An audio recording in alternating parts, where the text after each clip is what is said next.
interessante lá na CPMI, Tereza. Isso aqui foi o maior tiro do pé, talvez seja o maior tiro no pé da história aí, né? Da política brasileira, porque o bolsonarismo ele criou pessoal acostumado com fake news, fora da realidade, rezar para disco voador, né? Todo tipo de mentira, né? Vamos dizer assim, má fé, né? Quem trabalha com a mentira age na má fé, né? Na fraude, né? Todo tipo vamos dizer assim, de estelionato, né? E aí eles começaram a fabricar uma narrativa, e o pior é que eles acreditam no próprio delírio, na própria narrativa deles. Eles começaram a criar uma narrativa que o governo era o culpado pelos atos golpistas. Sim.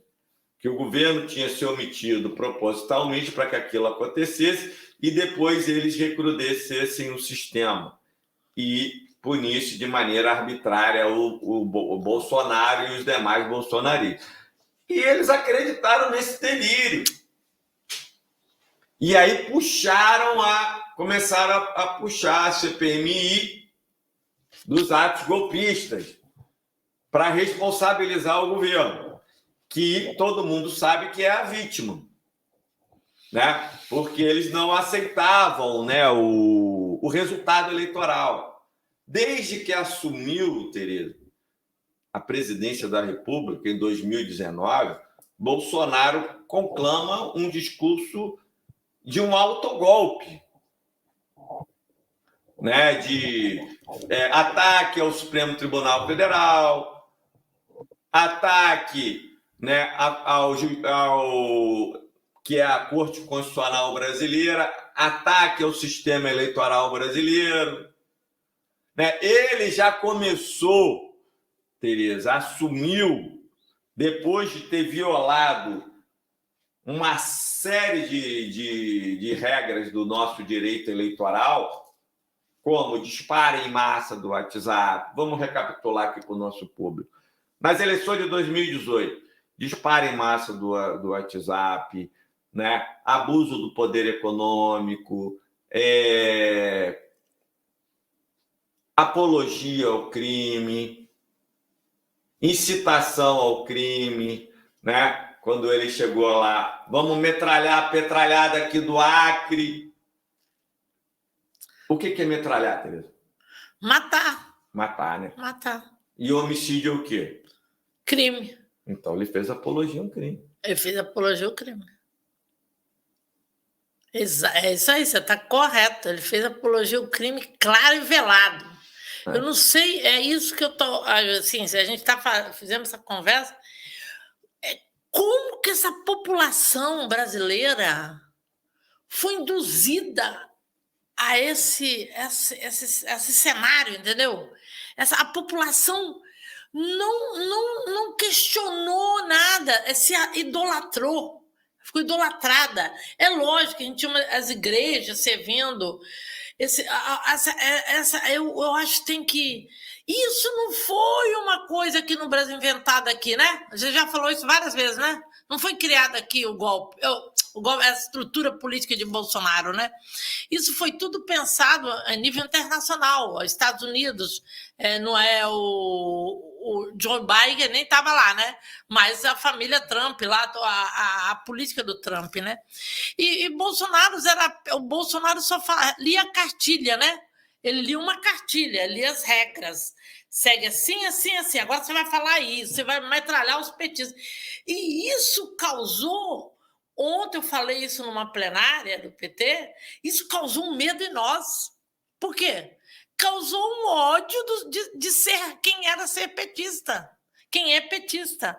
As pessoas nos viam com ódio. Então você vê que maléfico para uma sociedade que foi esse governo Bolsonaro. Então é isso aí. Eu queria só corrigir, né? Na verdade, isso aí é incitação ao crime. Ah, tá, tá certo. Não é apologia, é outra coisa. Não, é incitação ao crime, que é o 286, né, do Código Penal, que é você incitar a prática do crime. Apologia é quando você faz a divulgação de um crime que você acha que é falso. Vamos ver aqui na lei. Apologia, isso mesmo. Tem a incitação, né? O artigo 286, incitar publicamente a prática de crime. Foi o que ele fez. E a apologia, né? Divulgar informação ou notícia que sabe ser falsa e que possa modificar ou desvirtuar a verdade com relação à saúde.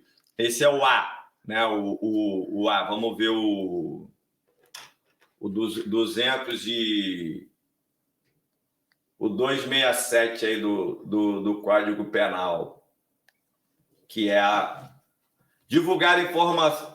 Não, está só aparecendo o A aqui, ó. Peraí. Vamos ver aqui.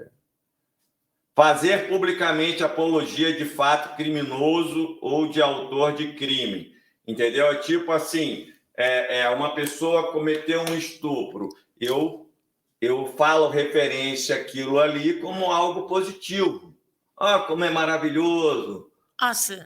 A pessoa ali, como ela é maravilhosa, ela cometeu estupro, entendeu? Isso aí que é a apologia ao crime. No caso, ele fez a incitação ao crime. A incitação ao crime. Eu também, eu errei também. Ele fez ali a incitação ao crime. Na hora a gente vai cansando aqui a mente.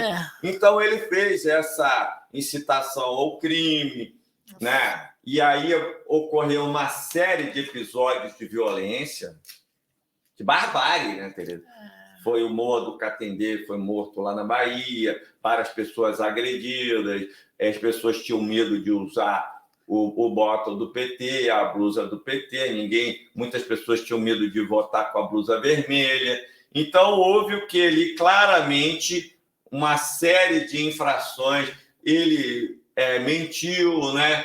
Levantou fake news, a mamadeira de piroca, uma série de mentiras que levariam, num Estado normal de direito, ele ter a candidatura dele impugnada.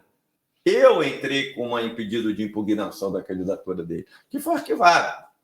Infelizmente, você não tinha voz, ninguém estava tendo voz. Eu pessoalmente entrei. Eu entendi. Então, assim, só que ali era uma situação ali totalmente de um estado de exceção. O Lula tinha sido preso, né, injustamente, né, sem ter cometido nenhum dos crimes que era acusado, sem nenhuma prova. Então, era todo um momento ali, né? E aí ele assume já falando que ele tinha sido roubado nas eleições, porque era para ele ter ganho no primeiro turno. Lembra disso? Lembro. Ou seja, já levantando suspeita para, tipo assim, para, tipo, justificar. Tá vendo? Eu não falo que tem roubalheira só quando eu perco. Não, aqui, ó. Eu já falava desde o tempo que eu ganhei, para desacreditar a justiça eleitoral. Mas isso estava embutido nessa cartilha, né? Dele, né? Estava, desde do Trump, né? O Trump faz a mesma coisa, porque como eles querem um regime ditatorial, um império do crime, né, Tereza, que nós já falamos. O que é uma ditadura? É o império do crime. O que o ditador faz? Comete o crime que ele bem quiser entender. Perseguir opositores, caçar opositores, colocar, como ele dizia, né, vamos colocar mais membro na Suprema Corte do país, para indicar quem ele quiser, sei lá, para ele formar uma maioria ali no Supremo Tribunal Federal, para ele poder cometer as barbaridades que ele quiser. Ele nomeou o Augusto Aras, né, na Procuradoria-Geral da República, ele botou o Lira, né, para bloquear todos os pedidos de impeachment, para que ele pudesse, né? E ele vem aqui esses 4 anos, né, fazendo, né, essa incitação ao crime, apologia ao crime, né, que por exemplo, ele fez quando ele faz apologia ao crime, a questão do charlatanismo, que ele indicava a cloroquina. Quantos médicos, então, estavam aí cometendo esse crime de charlatanismo, assim, porque estavam indicando um remédio que não tinha comprovação científica de que funcionava, né? Cloroquina, ivermectina, entendeu? Isso é um crime que foi cometido. É. E isso E ele fez apologia a esse crime. Sim. E isso nesse caso aí, né? Que era um crime que era cometido e que deveria as pessoas serem responsabilizadas, que o presidente da República não poderia fazer apologia. É diferente da incitação lá que ele fez, né? Precisamos metralhar a petralhada aqui do Acre, tal. Então ele vem com esse discurso golpista. E agora, né? Aí eles queriam, apesar de todas essas evidências que a população sabe, ninguém é tão alienado mental a ponto de acreditar nessa história, né, alucinada de que o Lula tinha feito vista grossa para que eles entrassem lá e destruíssem tudo. Olha até onde chega o mal do esperto, né, como dizem, né, Tereza? É achar que todo mundo é trouxa. Né? Qual é o mal do esperto? É achar que todo mundo é trouxa. Então, eles começaram com essa narrativa, por mais absurda que pareça. E achavam que isso ia colar. Mas começou a colar. A sorte... Não, só na galera dele. Né? Exatamente. Porque mas na galera deles, qualquer coisa cola. Nossa Senhora, mas isso estava sendo um perigo para nós se não tivesse uma ação rápida. Porque ia começar a imprensa, né? Que a imprensa recuou também. A imprensa ia começar a confirmar essa narrativa, entendeu? A sorte nossa, porque além eu que vivo mais no meio popular, né? Além dos dementes que são aí bolsonaristas, né? Mas já estava começando a consolidar isso aí.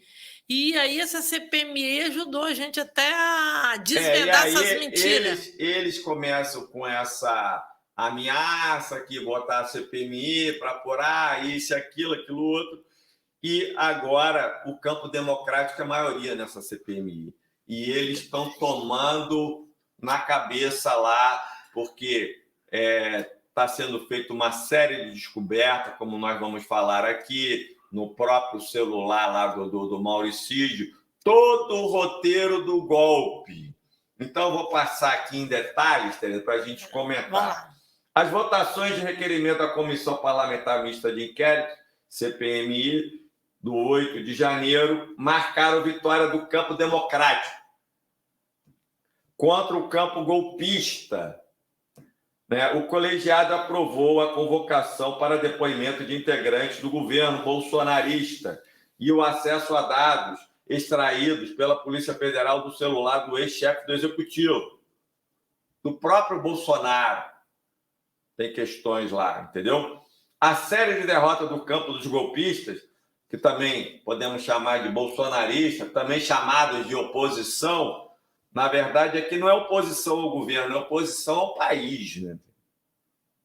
Eles não fazem uma oposição ao governo, eles fazem uma oposição ao país. Começou com os requerimentos de convocação. O colegiado aprovou os depoimentos de 8 pessoas ligadas ao ex-presidente Bolsonaro, dentre aliados, ministros e servidores do seu governo.